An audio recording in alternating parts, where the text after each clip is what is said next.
Ladies and gentlemen, good morning and welcome to the Vikramsolar Limited Q2FY26 earnings conference call. This conference call may contain forward-looking statements about the company which are based on the beliefs, opinions, and expectation of the company as on date of this call.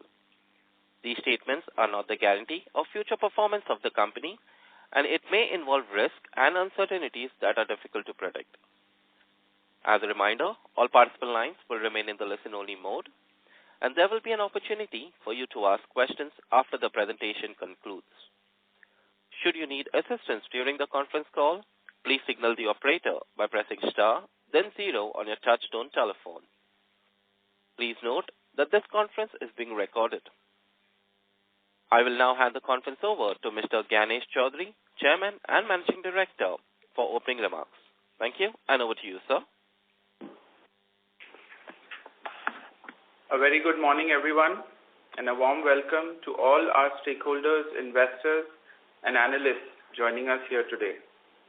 At the outset, on the behalf of management and the entire team at Vikramsolar, I would like to wish each and every one of you and your families a very happy Diwali and a joyous festive season.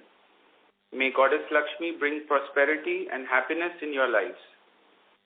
I want to begin by expressing my gratitude for the confidence and trust you have placed in the company.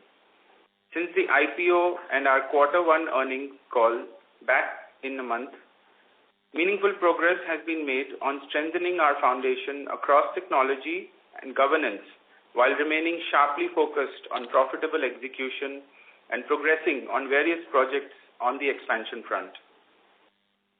The solar industry continues to be a central pillar of India's energy transition landscape.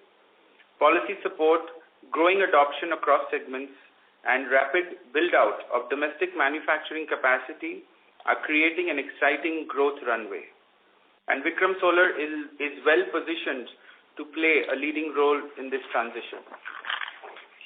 In today's discussion, we will take you through our operational and financial performance for the quarter, updates on ongoing expansion projects, key policy developments, and our strategic priorities for the coming periods. We remain committed to disciplined growth, strong balance sheet fundamentals, and a clear roadmap towards full integration across the solar value chain. This creates sustainable value for all stakeholders. With that, I let Mr. Ranjan Jindal, our Chief Financial Officer, take you through the company's performance in detail. Thank you. Thank you very much, Mr. Chaudhary, and a very good morning, everyone. I hope everyone is doing well.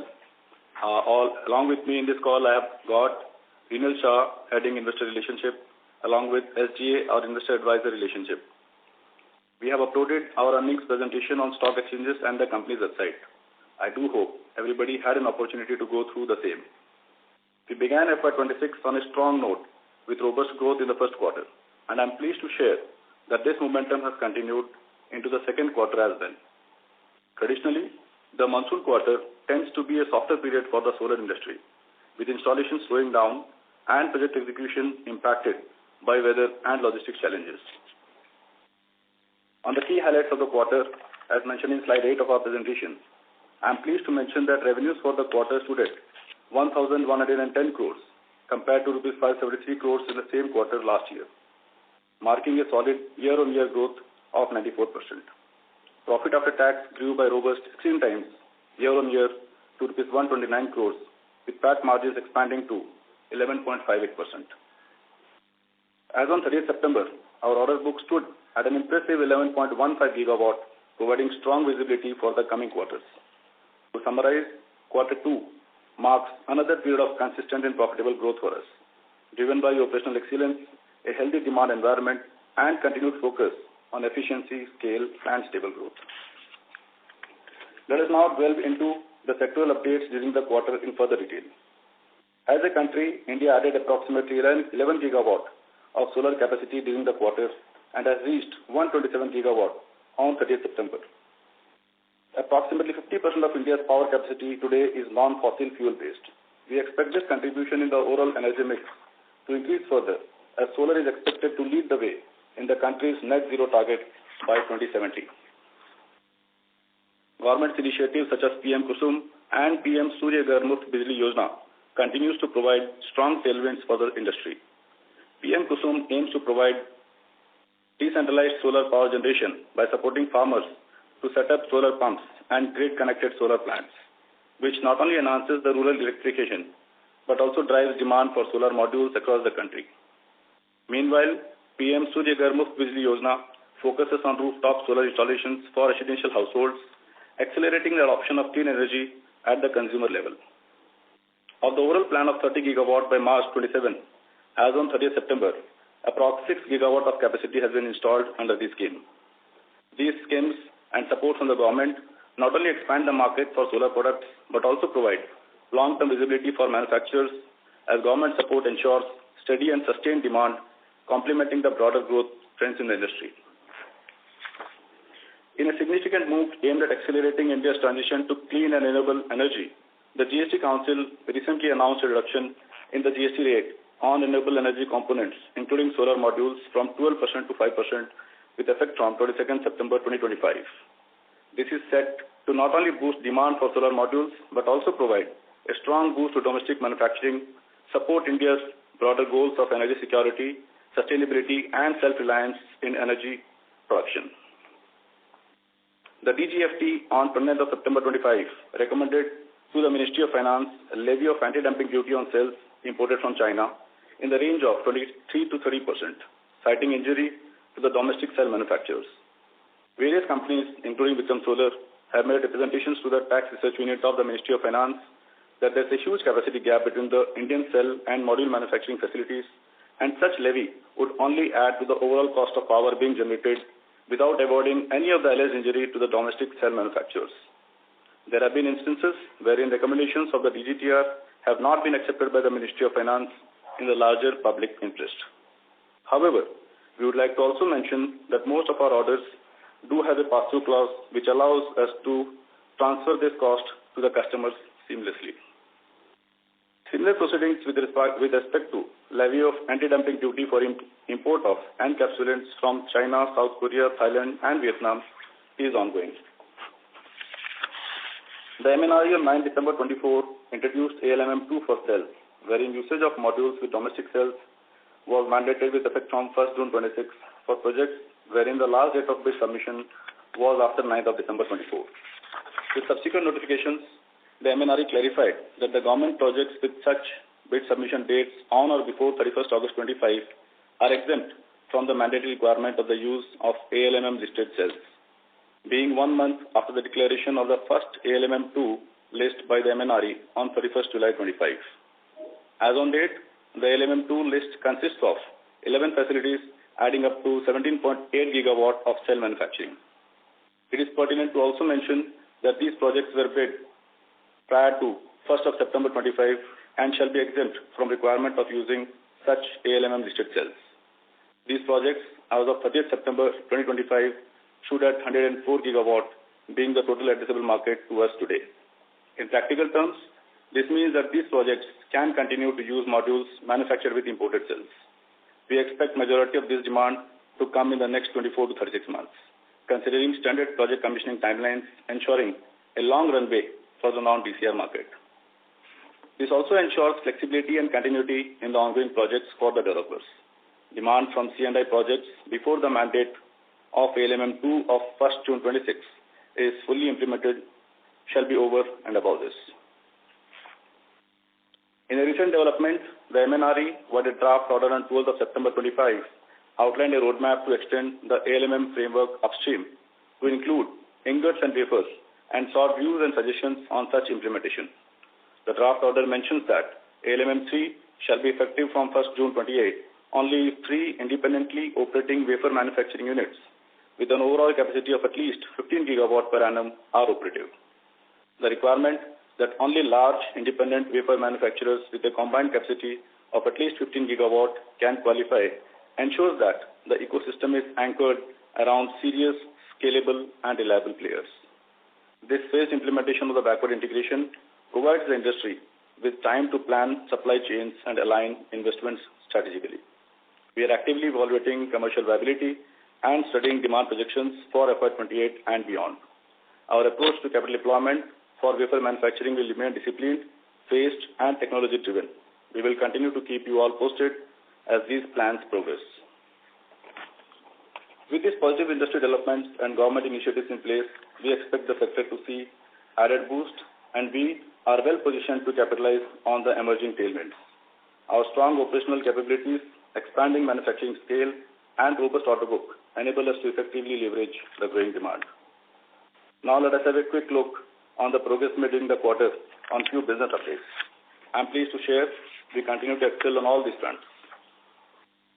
As on 30th September 25, the order book stood at 11.15 gigawatt, marking a 36% growth compared to 8.21 gigawatt during the same period last year. The order book comprises 85% of domestic orders and 15% of export orders. The developments in the US are also being monitored very closely, and we are in discussions with the customers on a regular basis. On the customer-wise split, 52% comes from IPPs, 20% from the C&I projects, 13% from the distribution business, 8% from government projects, and the balance 7% from EPC. Notably, the C&I segment has witnessed a remarkable surge, now forming 20% of our order book compared to just 4% last year. The share of distribution business in the order book too has increased from 6% to 13%.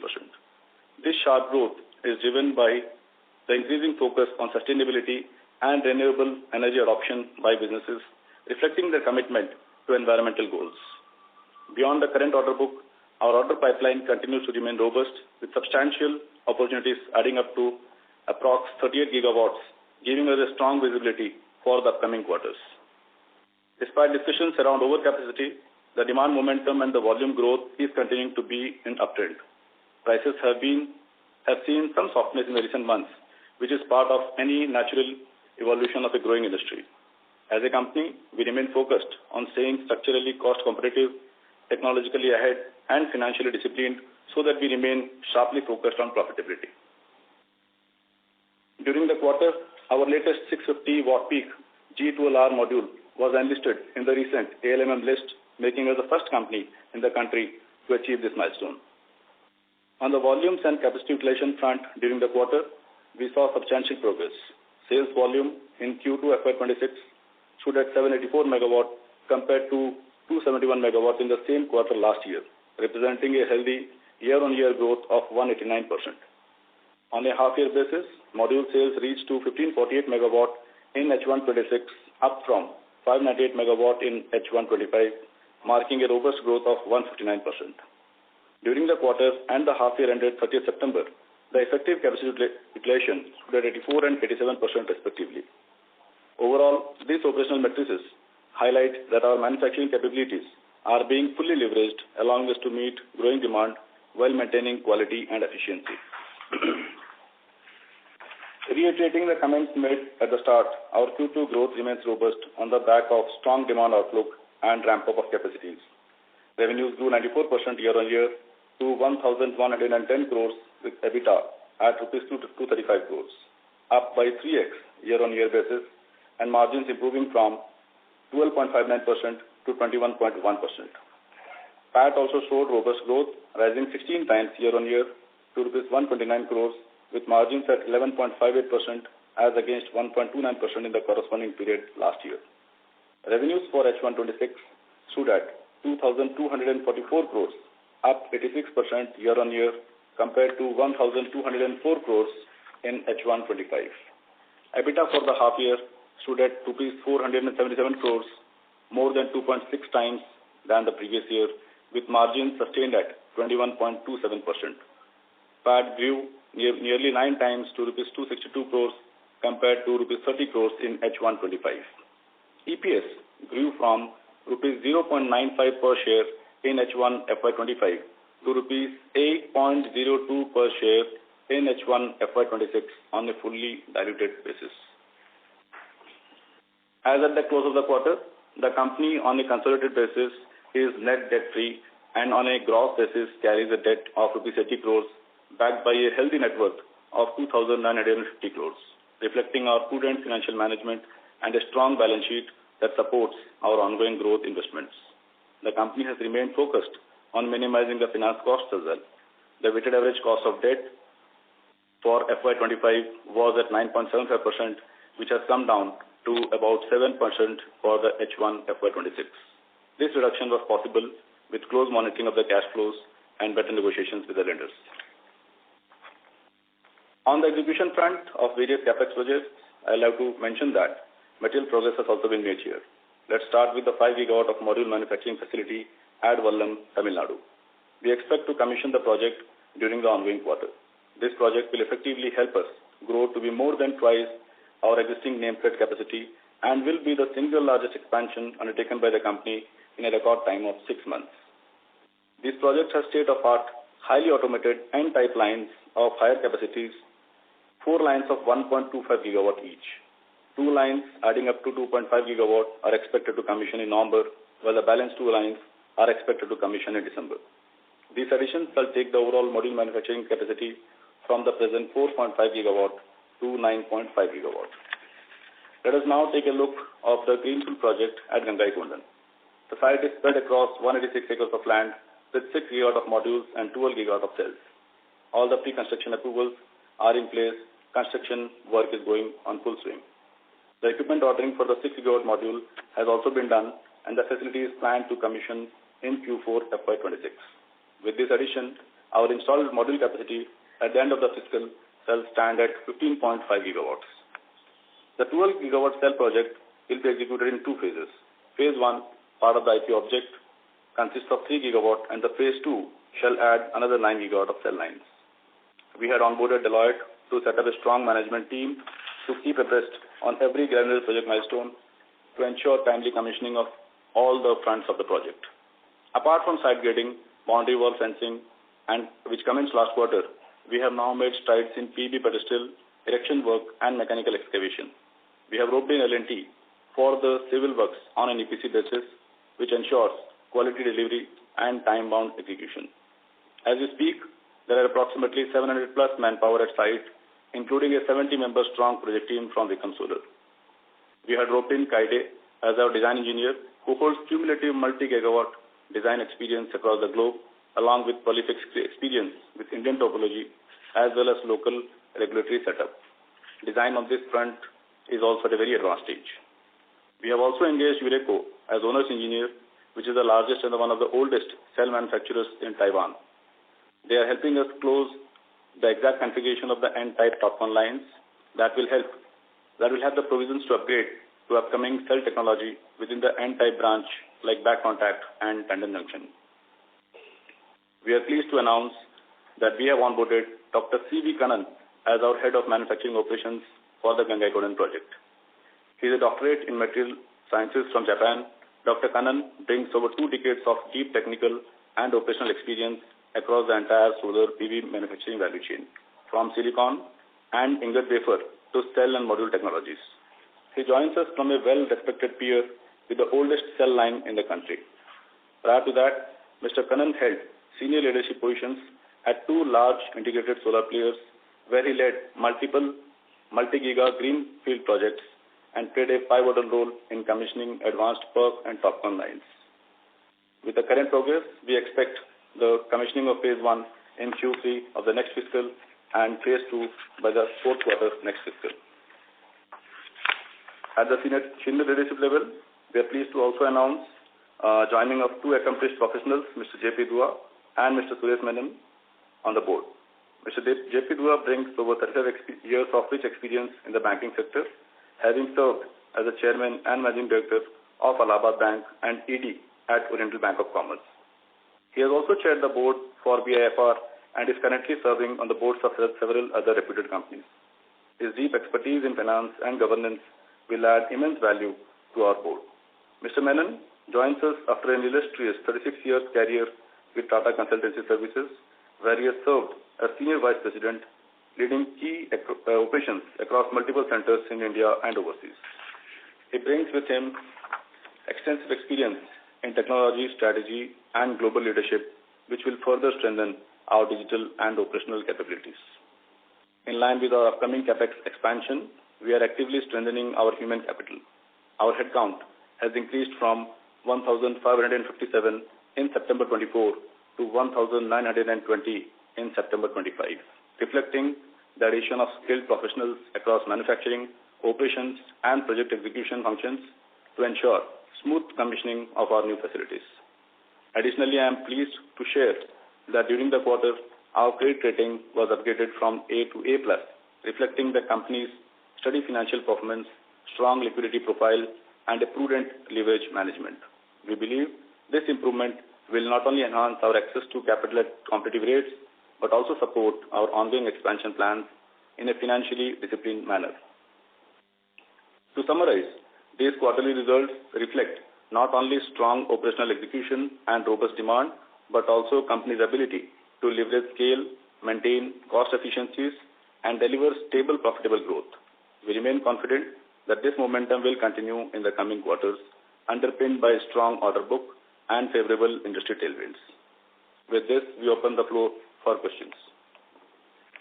Thank you. Thank you.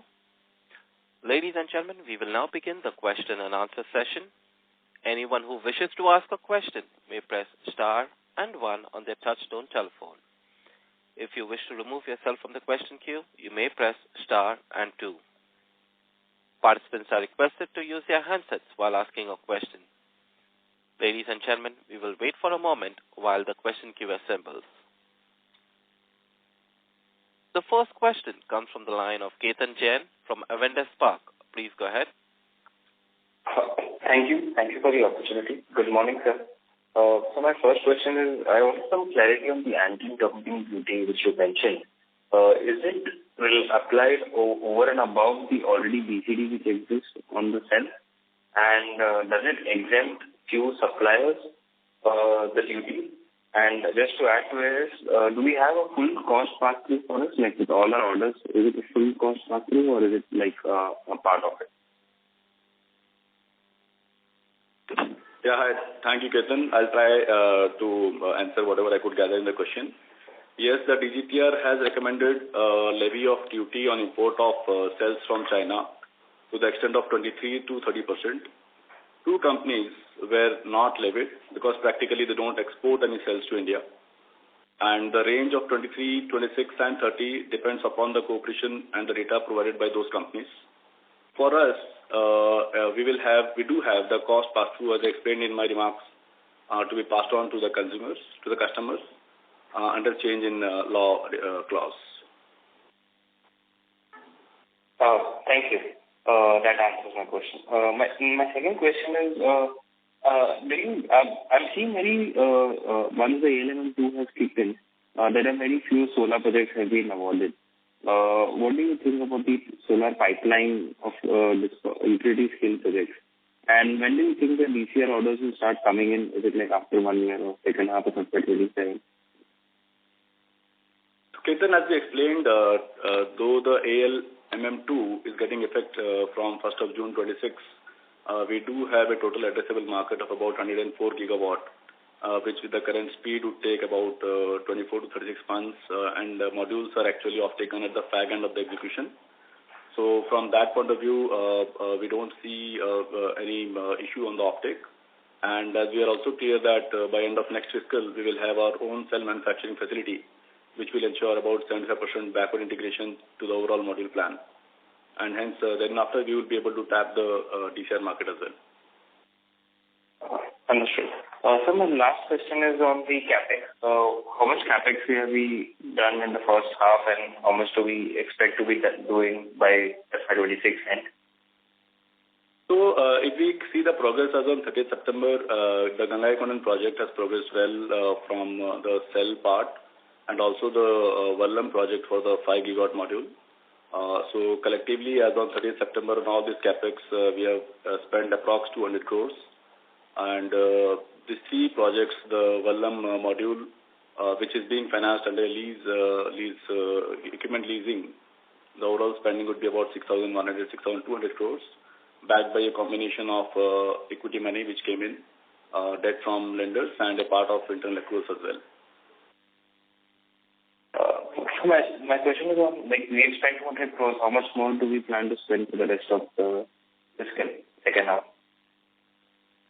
So the present spend of 200 crores as on 30th September would reach about 800 crores by the end of the fiscal. Understood. Those are my questions. Thank you. The next question comes from the line of Sahil Sheth from Anand Rathi Institutional Equities. Please go ahead. Hi, sir. Congratulations on the great set of numbers. So my question is also regarding the capex. So in the last phone call, you had mentioned that you had a 6,000 crore capex plan. But as far as I understand, to set up 1 gigawatt of cell manufacturing, we require around 600 to 800 crores of capex. And in our plan, it includes 12 gigawatts of cell manufacturing. So I wanted to understand whether this expansion plan is a greenfield project or are we acquiring a brownfield project or an existing line, which requires lower capex. Okay. So all our expansions are greenfield, but in the last call and in the earlier interactions, we have mentioned that the 9 gigawatt cell lines being imported from Thailand does help us to bring the cost to about 40% of the overall thumb rule, and hence the overall mass of 6,100-200 crores for the 12 gigawatt cell line and the 6 gigawatt module. Okay, so would this be having any impact on the plant's CUF? Sorry, I could not get you. The cell line which is being imported from Thailand, would it be having a lower CUF compared to a, let's say, a cell line which is being installed right over here in India?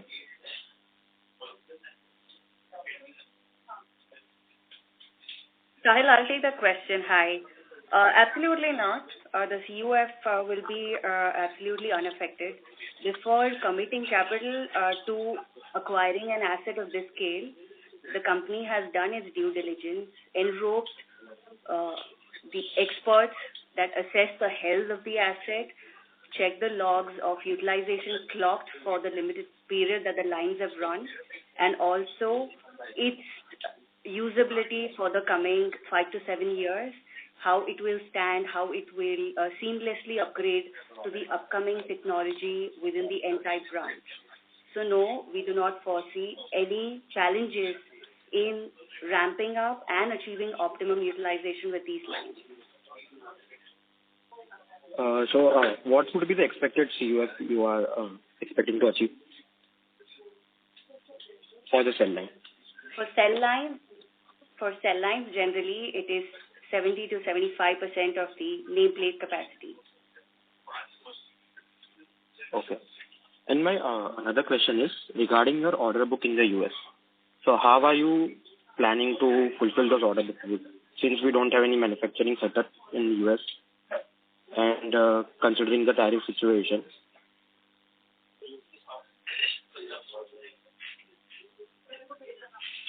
Sahil, is the question complete?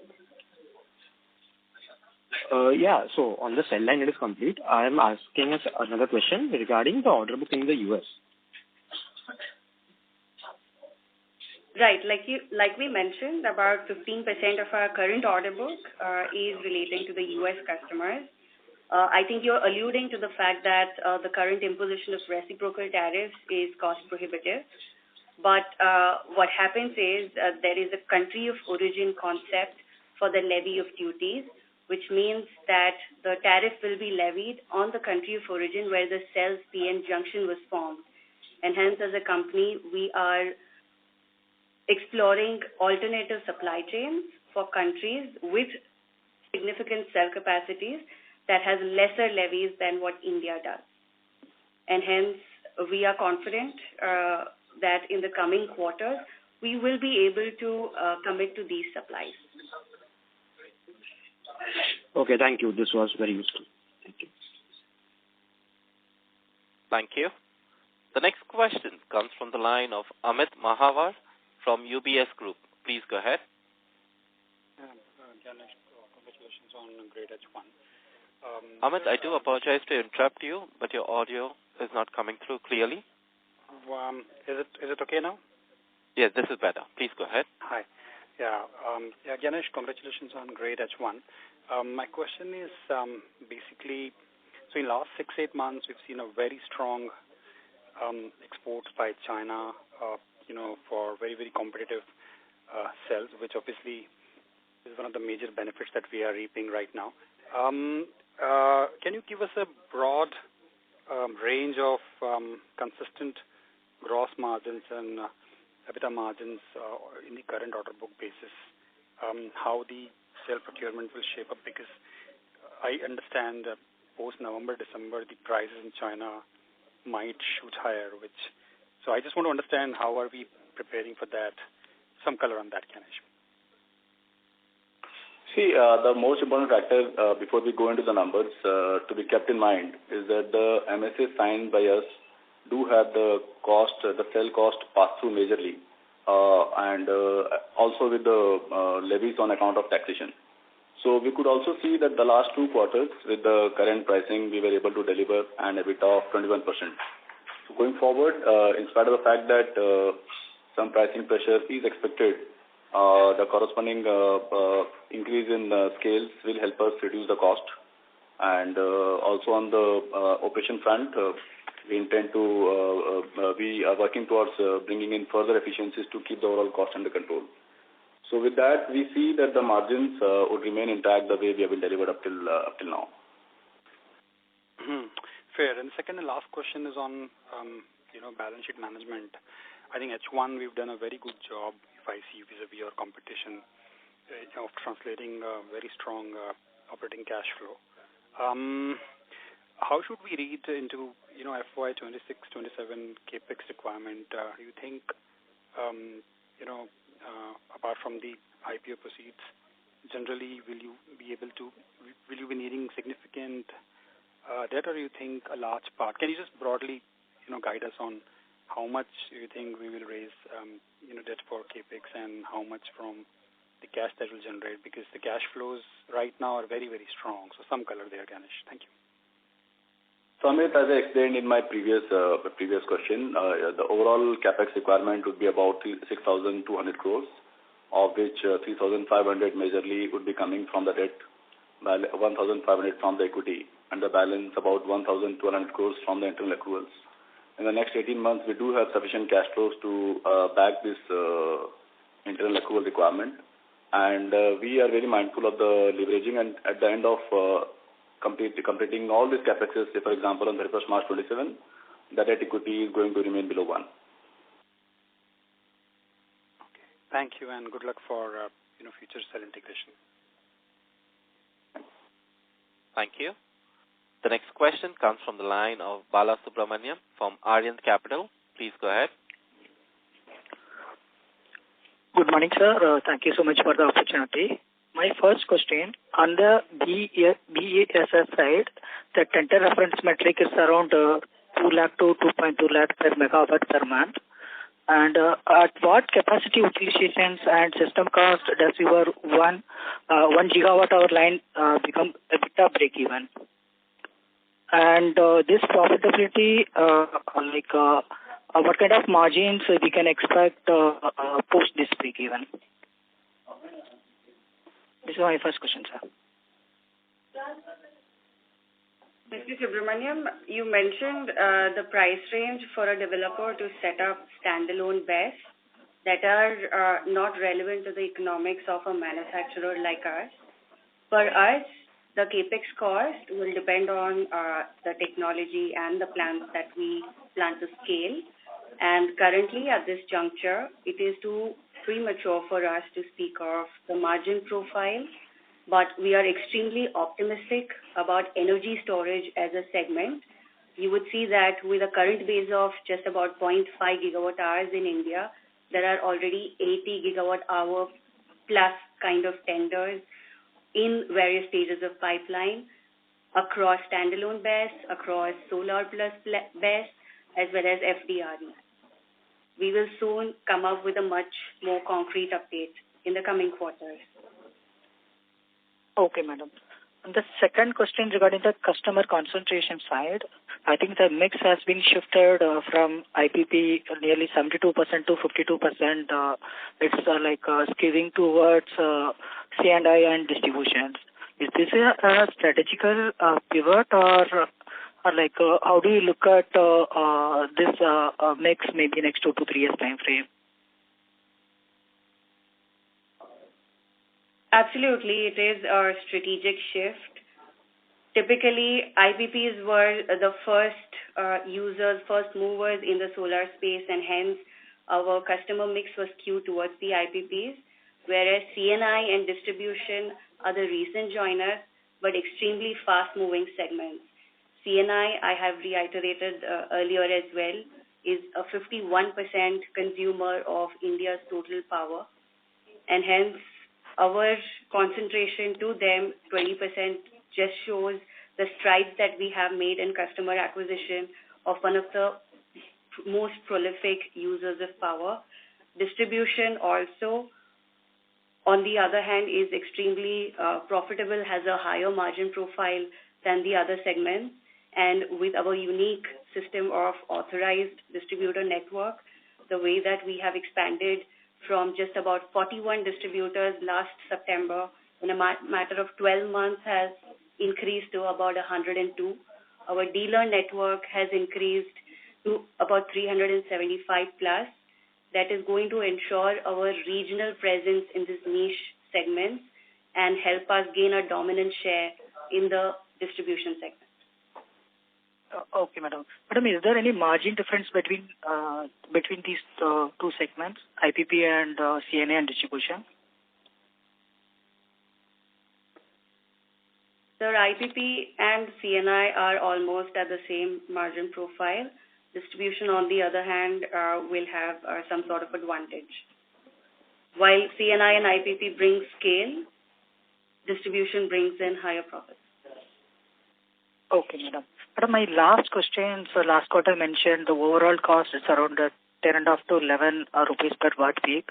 But it's a fixed and variable cost breakdown, and around 50 to 60% of orders having price variation clauses. Is there any typical lag between effectiveness in passing through raw material cost increases? And is there been any instances where the pass-through was incomplete?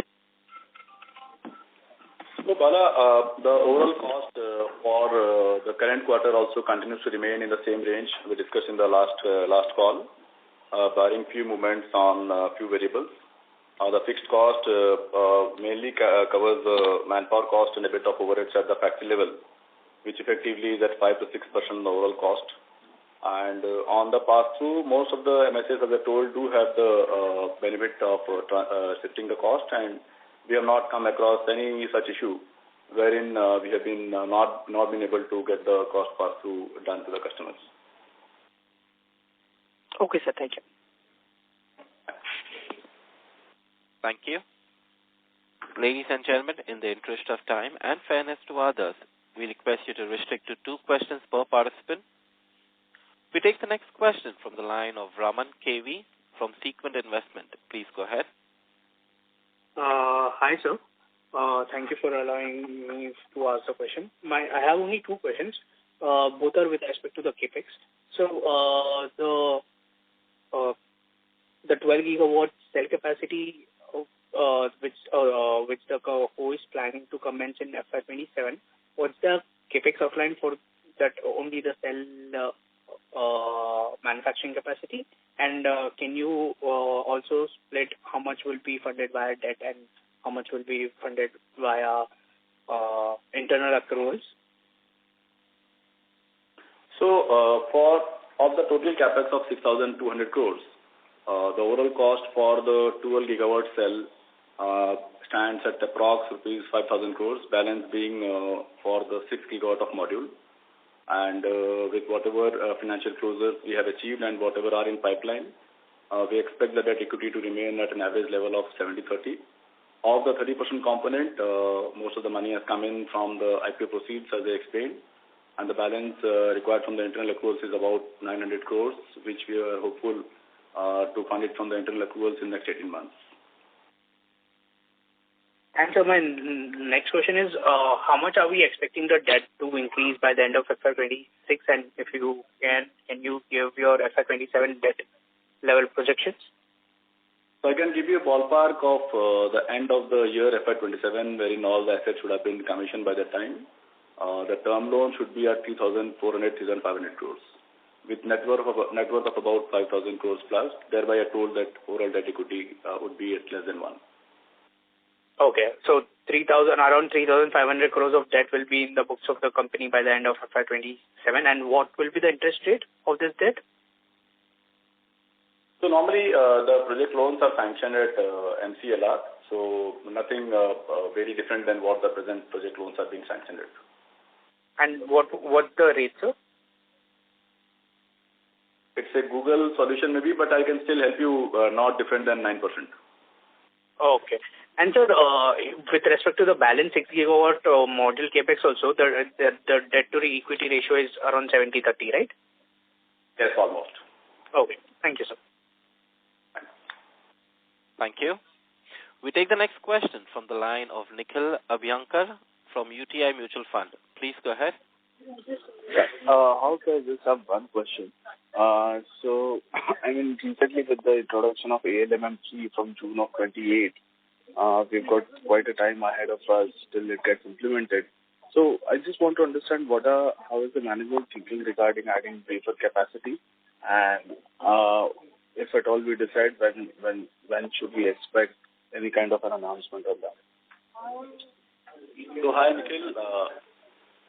Hi. Nikhil, this is only a recommendation from the Ministry for...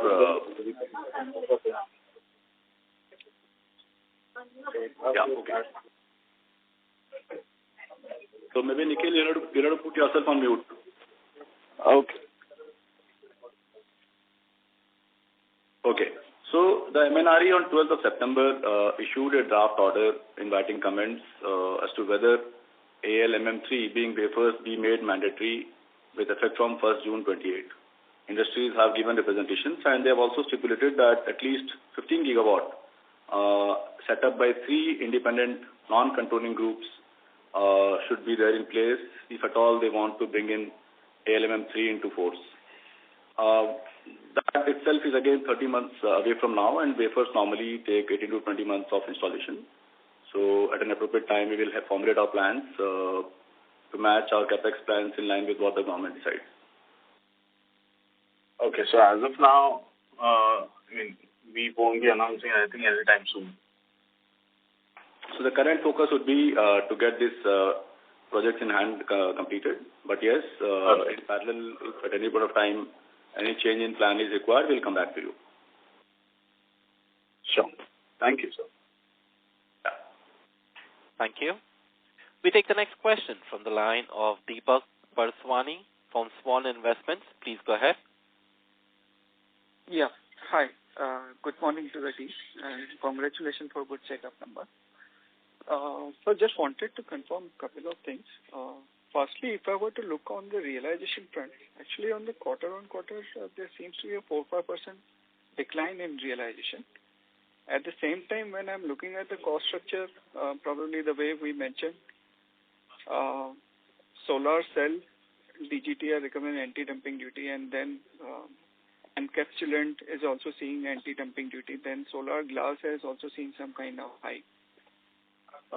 Considering the cost mechanism at the same time decline in the realization, just wanted to get the sense, is it more to do with the product mix as such, or how should we look into it?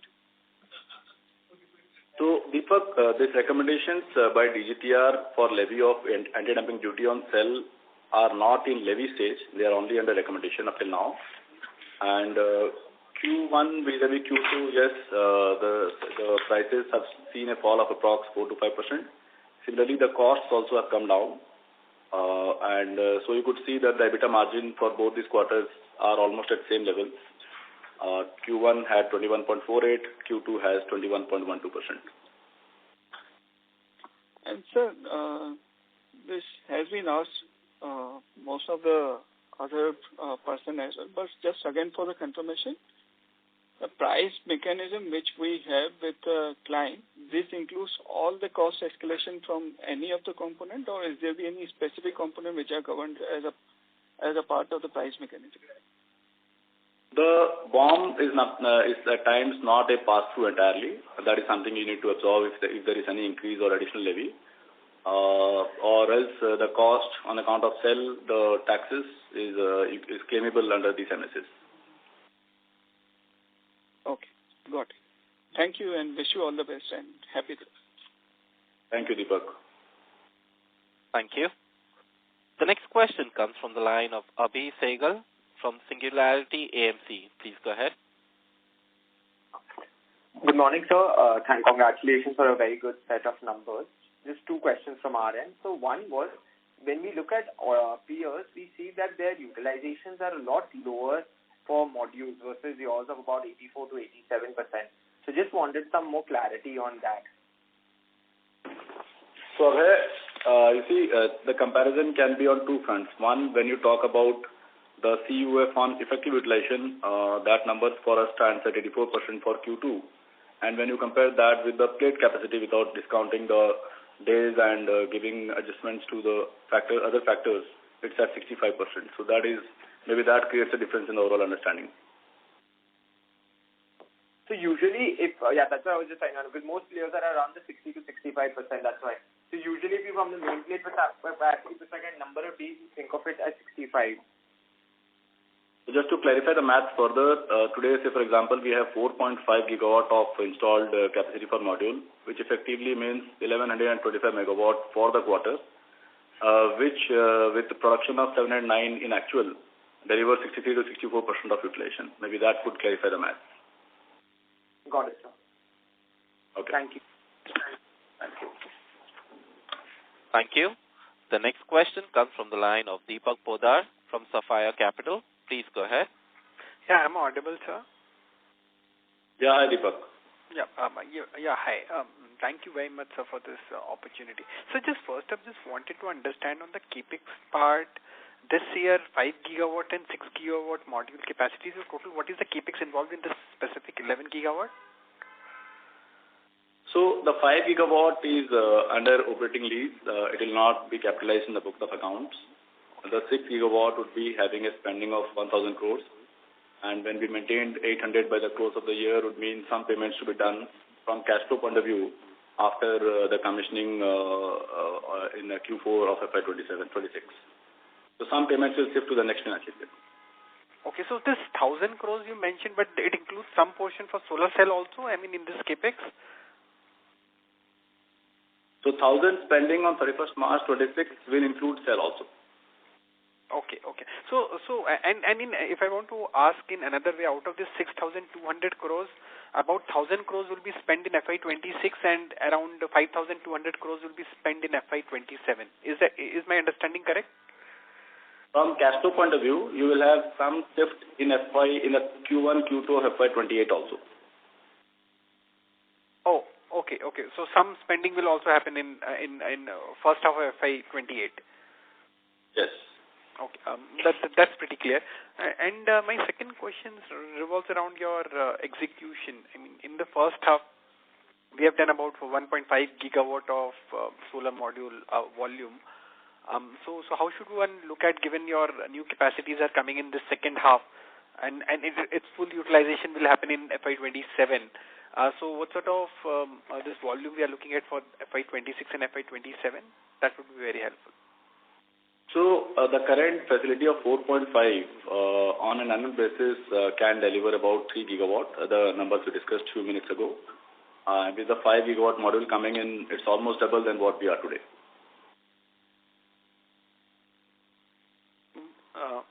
With 5 gigawatt coming in third quarter, right? So FY27 will see full utilization for this 5 gigawatt module. And also the 6 gigawatt module, part of the IP project, planned to commission in the next quarter. The 6 gigawatt, okay. No, so in terms of volume, I mean our capacity as on FY26 end would be about 15.5. So at least 80% utilization level of that 15.5 we can see in FY27. Again, when you compare it with plate, you'll have to stick to the number of 64, 65. So the overall capacity of 15.5 at 65% on an annual basis can deliver 10.5. Okay, fair enough. And what about the volume in this year, FY26? So you will get some benefit of the unit being set up now at Vallam.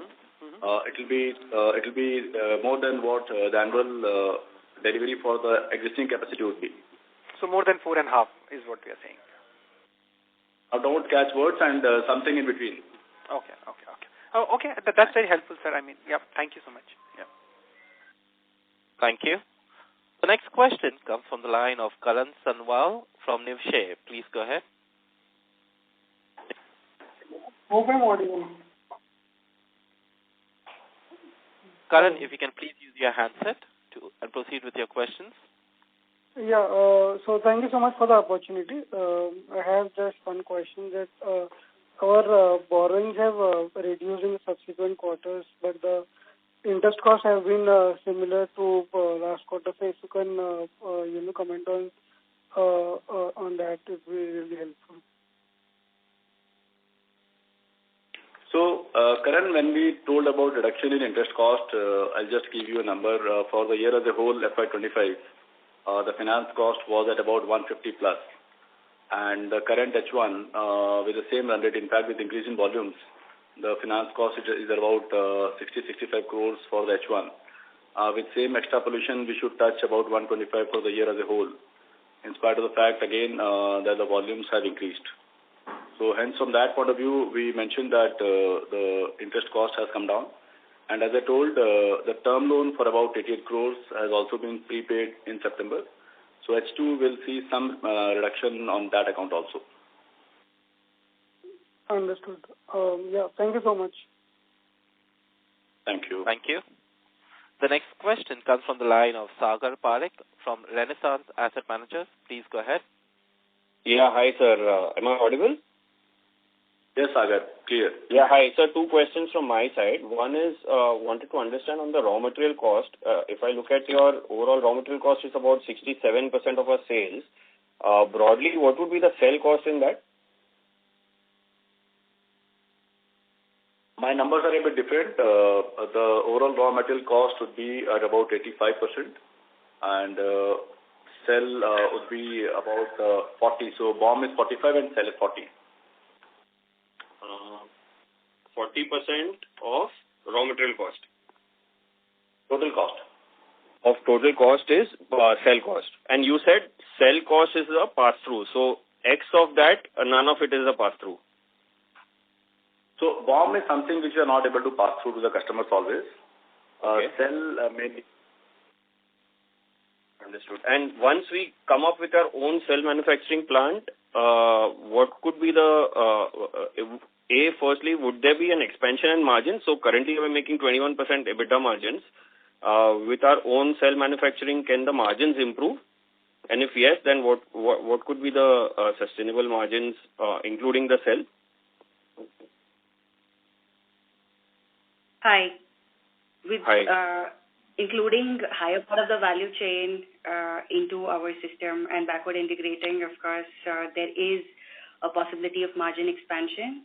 More so because we would then be able to compete in the more profitable DCR segment. As you are aware, with our current run rate of installations, India has already clocked 21 gigawatt in AC capacity in H1 of FY26. That has created an addressable market of 1.5 times that, which is 30 gigawatt of module supply. So with that kind of run rate, when the ALMM list 2 comes into enforcement post fiscal 28, the entire addressable market will be constrained to the availability of TOPCon cell capacity, which is why we believe that there will be premiumization of the DCR segment, and that will contribute to margin expansion with backward integration. So, any quantification that you can possibly, so from existing 21% margins, what can be the margin levels that in, let's say, after? We apologize. We would not be giving out any guidance on margin expansion at this point. But basically, that 40% of the cell, which is the cell cost, will be completely made in-house, which will be backward integrated. So that could lead to some margin expansion. Absolutely, like I explained, yes. Got it, yeah. Perfect, thanks. Thank you. The next question comes from the line of Varani from Avendus Spark. Please go ahead. Good morning, team. So, you mentioned 45% of your cost is bill of materials to convert cells to modules. So, what proportion of this 45% is for silver, and how is this price of silver going up impacting us? So, this will have negligible impact.